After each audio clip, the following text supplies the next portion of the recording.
auteurs ont fait la dédicace de leurs œuvres lors de la 3e et dernière journée des 72 heures du livre à Conakry. Si certains auteurs sont à leur première expérience, d'autres en sont cependant à leur 2e publication. Du tome 2, inédit de l'histoire de la Guinée, à l'esthétique romanesque du célèbre écrivain Thierno Monenembo, chaque œuvre véhicule un message crucial. Pour plus d'informations, suivez ce compte-rendu de Alpha Oumar Diallo. Avec l'accompagnement de la maison Innov Édition Guinée, Moussa Touré, homme entrepreneur et patron d'un service de sécurité en Guinée, a sorti son 2e ouvrage intitulé Les inédits de l'histoire guinéenne, tome 2. Marie Soropogui, éditrice principale d'Innov Édition, exprime à nouveau sa gratitude envers l'auteur pour avoir renouvelé sa confiance. Nous parlerons du livre Les inédits de l'histoire guinéenne, tome 2, parce qu'il y a eu le tome 1 qui a été publié en 2021.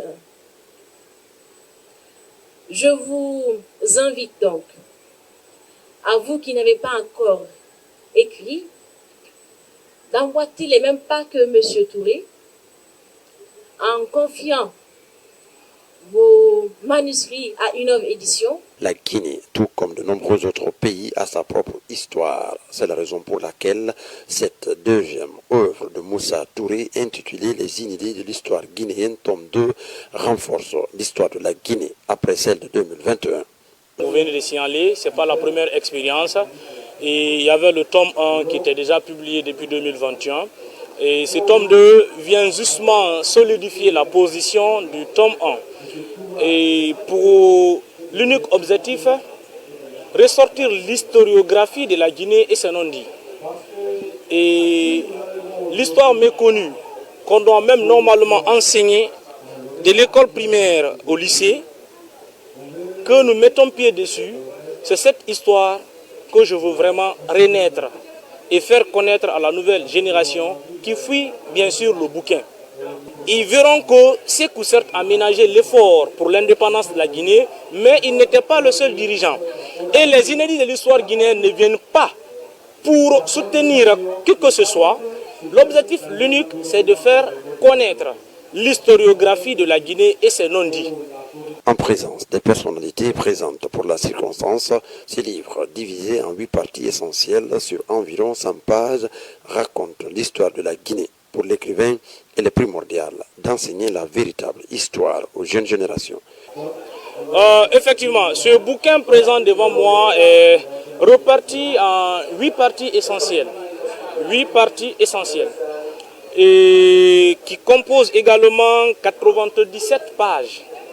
97 pages et qui vient renforcer la position du tome 1 qui était à 87 pages. L'objectif unique, je vous dis bien, c'est de ressortir les non-dits. Et tout ce que nous avons eu à mettre ici, je crois bien que du début jusqu'à la fin, sont assez importants. J'invite d'abord nos dirigeants, surtout les différents ministères de l'éducation pré-universitaire et universitaire, à s'intéresser à l'histoire et surtout à s'intéresser aux jeunes auteurs, à s'intéresser aux écrivains guinéens.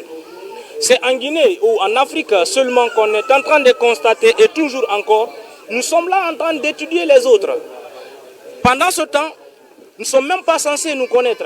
Vous pouvez interroger 10 élèves au collège et au lycée pour vous dire en clair, en 20 mots, qui est Dambalia Kamara, qui est Koumandian Keta.